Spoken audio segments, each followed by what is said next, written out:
aviation experience spans just shy of 24 years. And I went into the military, specifically the United States Marine Corps, straight out of college, where I got commissioned as an officer and sent immediately thereafter to Pensacola, Florida, to flight school for the U.S. Navy, which is joint with the Marine Corps. So I trained there, where I initially got trained as a fixed wing pilot and then transitioned into helicopters.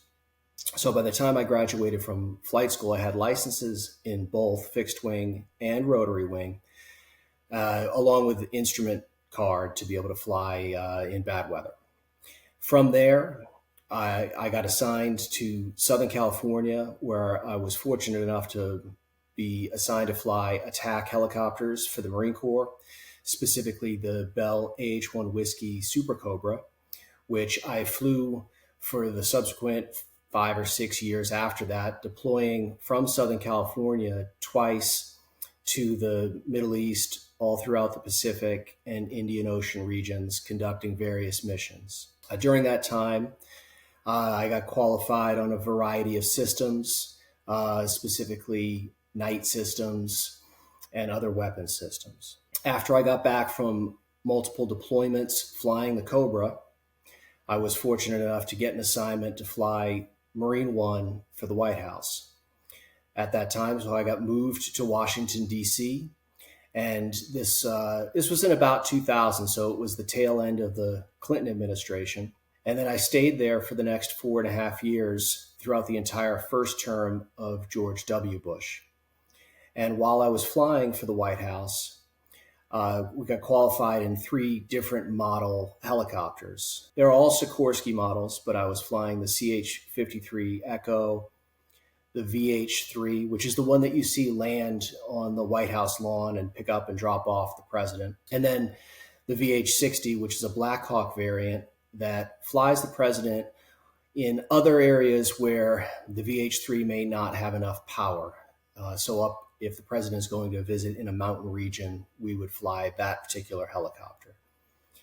And I did that job for about 4.5 years, at which time I decided to leave the Marine Corps and then moved to California to start flying and working for CAL FIRE, which is California's fire department. And the very first thing that I got assigned to do was serve as the department's statewide aviation safety officer, which came with it the opportunity to get sent to the University of Southern California for about 6 months to get qualified as an aviation safety manager and a certified accident investigator. And I've held that position as the safety officer and manager for about 4 years when I decided that I wanted to have a little more fun, and I landed a job still with CAL FIRE, but flying full-time as a fire helicopter pilot. So I got located at a base, worked with a crew, lived at what was akin to a fire station, and fought fire. So about 9 months a year in California, this place burns. So I was flying fires regularly until I had done that work for CAL FIRE for about 12 years.